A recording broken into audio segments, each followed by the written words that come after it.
Hello નમસ્કાર વિદ્યાર્થી મિત્રો, ધોરણ 10માં આપણે ગણિત વિષયનું પેપરનું સોલ્યુશન કરવા જઈ રહ્યા છીએ વિદ્યાર્થી મિત્રો। તો પ્રિલિમ પરીક્ષાના પેપરનું સોલ્યુશન આપણે વિદ્યાર્થી મિત્રો વિભાગ એથી શરૂઆત કરીએ। તો સૌથી પહેલાં આપણી પાસે વિદ્યાર્થી મિત્રો સૂચના છે। સૂચના મુજબ જવાબ આપો। પ્રશ્ન ક્રમાંક 1 થી 24 જે 30% MCQ આધારિત છે, બરાબર છે વિદ્યાર્થી મિત્રો, જે 24 ગુણના પ્રશ્નો છે। સૌથી પહેલાં આપણી પાસે છે નીચેના વિધાનો ખરા છે કે ખોટા તે લખો। 1 થી 6 પ્રશ્નો છે ખરા ખોટાના। સૌથી પહેલાં આપણી પાસે વિદ્યાર્થી મિત્રો ખરા ખોટા જોઈએ। પહેલો જ ક્વેશ્ચન છે 39ના છેદમાં 625નું દશાંશ નિરૂપણ અનંત અને આવૃત છે, તો આપેલું વિધાન કેવું છે? તો વિદ્યાર્થી મિત્રો આપેલું વિધાન ખોટું છે। બીજો ક્વેશ્ચન છે જો 7 એ બહુપદી p ઓફ x બરાબર x² વત્તા kx માઇનસ 15નું એક શૂન્ય હોય તો k બરાબર 15 થાય, તો આપેલું વિધાન ખોટું છે। ત્રીજો પ્રશ્ન છે પ્રથમ n પ્રાકૃતિક સંખ્યાઓની સરાસરી n+1/2 થાય, તો આપેલું વિધાન સાચું છે। ચોથો ક્વેશ્ચન છે વર્ગમૂળમાં 1 minus sine square theta into cosec square theta બરાબર કોટ થીટા, તો આપેલું વિધાન સાચું છે। પાંચમો પ્રશ્ન છે ત્રિકોણ ABCમાં ખૂણો B 90 છે, તો સાઇનનો વર્ગ A વત્તા સાઇન સ્ક્વેર C બરાબર 1 થાય, તો આપેલું વિધાન સાચું છે। છઠ્ઠો પ્રશ્ન છે દરેક માહિતીને ફક્ત એક જ બહુલક હોય, તો આપેલું વિધાન કેવું છે? ખોટું છે। દરેક માહિતીને ફક્ત કેટલા હોય છે? એક બહુલક ના મળે। ત્યારબાદ વિદ્યાર્થી મિત્રો આપણી પાસે આવે છે ક્વેશ્ચન નંબર 7 થી 12 જે નીચે આપેલા વિકલ્પોમાંથી સાચો વિકલ્પ પસંદ કરીને જવાબ આપો। પ્રશ્નો 7 થી 12। ક્વેશ્ચન નંબર 7 છે આપણી પાસે વિદ્યાર્થી મિત્રો 51ના છેદમાં 211 ગુણ્યા 513 દશાંશ નિરૂપણમાં દશાંશ સ્થળ બાદ ખાલી જગ્યા અંક મળે છે, તો જવાબ છે વિદ્યાર્થી મિત્રો 13 મળે છે। આઠમો પ્રશ્ન છે જેના શૂન્યનો સરવાળો અને ગુણાકાર અનુક્રમે -7 અને -10 હોય તેવી દ્વિઘાત બહુપદી ખાલી જગ્યા છે, તો સાચો ઓપ્શન છે વિદ્યાર્થી મિત્રો સી x² વત્તા 7x માઇનસ 10। ત્યારબાદ નવમો પ્રશ્ન છે વિદ્યાર્થી મિત્રો 4x વત્તા 3y બરાબર કેટલા છે? આપણી પાસે 24 ને રેખા અને x અક્ષના છેદન બિંદુના આપણે શું કહેવાનું છે વિદ્યાર્થી મિત્રો? શું કહે છે? છેદન બિંદુના યામ જણાવો। તો વિદ્યાર્થી મિત્રો છેદન બિંદુના યામ છે ઓપ્શન સી 6 અને 0। ત્યારબાદ વિદ્યાર્થી મિત્રો પ્રશ્ન નંબર 10 સમીકરણને x² માઇનસ 4x વત્તા 7 બરાબર 0 ના વિવેચકની કિંમત ખાલી જગ્યા થાય, તો વિદ્યાર્થી મિત્રો એનો જે જવાબ છે એ આપણી પાસે વિવેચક શોધીએ તો આપણી પાસે એનો જવાબ મળે છે કેટલો મળે છે વિદ્યાર્થી મિત્રો? એનો જવાબ આપણને -12 મળે છે। ત્યારબાદ વિદ્યાર્થી મિત્રો આપણે જોઈએ ક્વેશ્ચન નંબર કયો છે ભાઈ? ક્વેશ્ચન નંબર આપણી પાસે આવે છે 11 સમાંતર શ્રેણી। શું કીધું છે? સમાંતર શ્રેણી k 3k 5k ના પ્રથમ n પદોનો સરવાળો ખાલી જગ્યા થાય, તો સાચો ઓપ્શન છે વિદ્યાર્થી મિત્રો ડી n² × k મળે છે। 12મો પ્રશ્ન છે બિંદુ 8 અને -3નું x અક્ષથી લંબ અંતર ખાલી જગ્યા છે, તો સાચો ઓપ્શન છે વિદ્યાર્થી મિત્રો એ બરાબર 3 મળે છે। ત્યારબાદ વિદ્યાર્થી મિત્રો નેક્સ્ટ ક્વેશ્ચન છે 13 થી 18। એની અંદર આપણને કીધું છે કે નીચે આપેલા વિકલ્પોમાંથી સાચો વિકલ્પ પસંદ કરીને વિધાન સાચું બને તે રીતે આપણે ખાલી જગ્યા પૂરવાની કીધી છે। તો વિદ્યાર્થી મિત્રો આપણી પાસે છે બહુલકના સૂત્રો ઝેડ બરાબર એલ પ્લસ કૌંસમાં F1 minus F0 by 2F1 minus F0 minus F2 bracket close into Hમાં F1ની ખાલી જગ્યા દર્શાવે છે. તો જવાબ છે વિદ્યાર્થી મિત્રો બહુલક વર્ગની આવૃત્તિ દર્શાવે છે.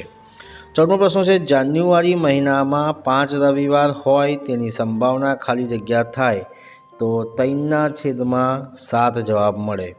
જો P ઓફ E બરાબર 1 માઇનસ 16/31 હોય તો P ઓફ E બાર બરાબર ખાલી જગ્યા તો 16/31.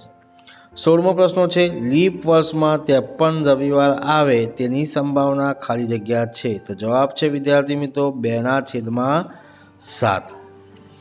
17મો ક્વેશ્ચન છે દ્વિઘાત બહુપદી P ઓફ x બરાબર xનો ઘન માઇનસ 10x નો વર્ગ વત્તા 31x માઇનસ 30ના બબ્બે શૂન્યનો ગુણાકારનો સરવાળો ખાલી જગ્યા થાય. તો જવાબ છે વિદ્યાર્થી મિત્રો 31.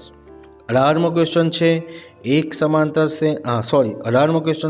સમાંતર શ્રેણીનું nમું પદ 2n+1 છે તો તેના પ્રથમ n પદોનો સરવાળો ખાલી જગ્યા થાય. તો જવાબ છે વિદ્યાર્થી મિત્રો n+2 મળે છે.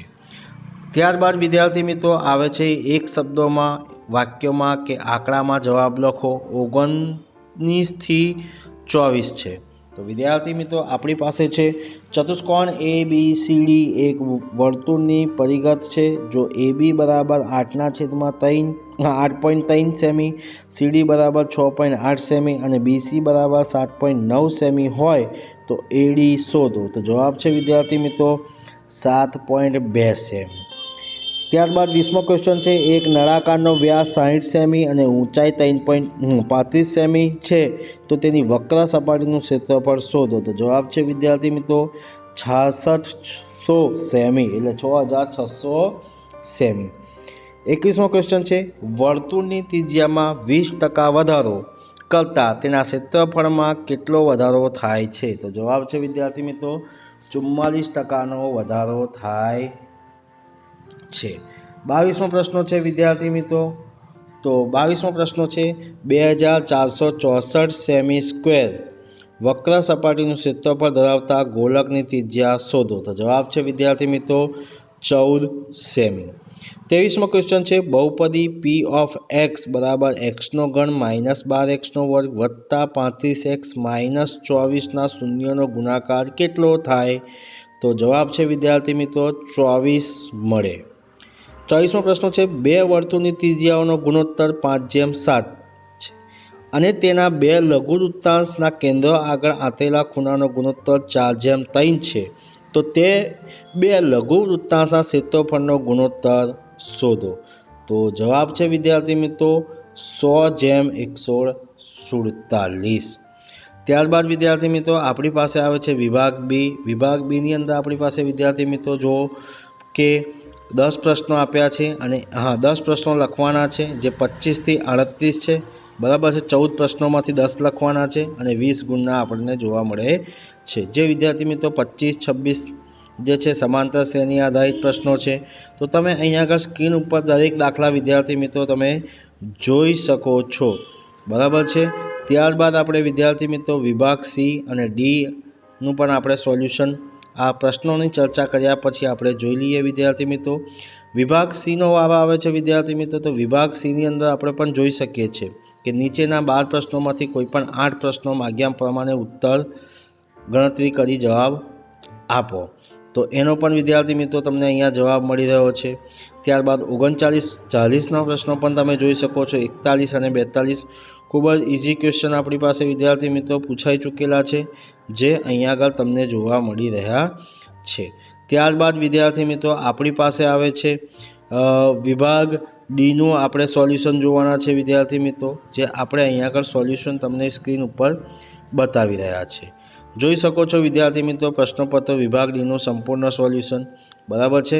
તો શું કયો પ્રમેય છે સમપ્રમાણતાના મૂળભૂત પ્રમેયનું આપણે વિદ્યાર્થી મિત્રો અહીંયા સોલ્યુશન આપ્યા છે જે તમે સંપૂર્ણ રીતે જોઈ પણ શકો છો। ત્યારબાદ વિદ્યાર્થી મિત્રો આપણી પાસે ક્વેશ્ચન 2 આવે છે। ક્વેશ્ચન 2ની અંદર એટલે કે વિભાગ ડીની અંદર આપણે એનું પણ આપણે સોલ્યુશન વિદ્યાર્થી મિત્રો તમે અહીંયા જોઈ શકો છો, જે તમને પૂરેપૂરું સોલ્યુશન મળી રહે છે।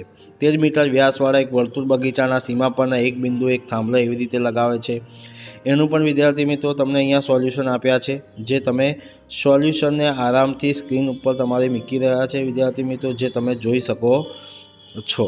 ત્યારબાદ વિદ્યાર્થી મિત્રો આપણી પાસે આવે છે નેક્સ્ટ ક્વેશ્ચન આવે છે, જે આ નેક્સ્ટ ક્વેશ્ચનની અંદર પણ તમને દરેક પ્રશ્નોનું સોલ્યુશન અહીંયા વિદ્યાર્થી મિત્રો તમને મળી રહેશે। ત્યારબાદ વિદ્યાર્થી મિત્રો આપણી પાસે નેક્સ્ટ ક્વેશ્ચન છે, એનું પણ આપણે તમને અહીંયા સોલ્યુશન જોવા મળશે વિદ્યાર્થી મિત્રો, બરાબર છે। ઘોડાવાળો દાખલો છે। 15 મીટર બાજુ ચોરસ આકારના ઘાસના એક ખેતરના એક ખૂણા ઘોડે 5 મીટર લાંબો બાંધેલો છે। તો એનું પણ વિદ્યાર્થી મિત્રો તમને અહીંયા સોલ્યુશન જોવા મળી રહ્યા છે। ત્યારબાદ વિદ્યાર્થી મિત્રો આપણી પાસે નેક્સ્ટ દાખલો આવે છે, એનું પણ તમને અહીંયા સંપૂર્ણ સોલ્યુશન તમને ડિસ્પ્લે ઉપર મળી જશે વિદ્યાર્થી મિત્રો, જે તમે અહીંયા જોઈ શકો છો। તો વિદ્યાર્થી મિત્રો નેક્સ્ટ ક્વેશ્ચનનું પણ આપણે અહીંયા આગળ સોલ્યુશન જોવાના છે વિદ્યાર્થી મિત્રો, તો એનું પણ આપણને તમને બરાબર છે અહીંયા સોલ્યુશન વિદ્યાર્થી મિત્રો ખોટી આવૃત્તિવાળો દાખલો છે, એનું પણ આપણને અહીંયા આગળ સોલ્યુશન મળી રહેશે। તો હું આશા રાખું છું વિદ્યાર્થી મિત્રો આ વિડીયો તમને ગમ્યો હશે, તો આ ચેનલને સબસ્ક્રાઈબ કરવાનું ભૂલતા નહીં। જય હિન્દ, જય ભારત।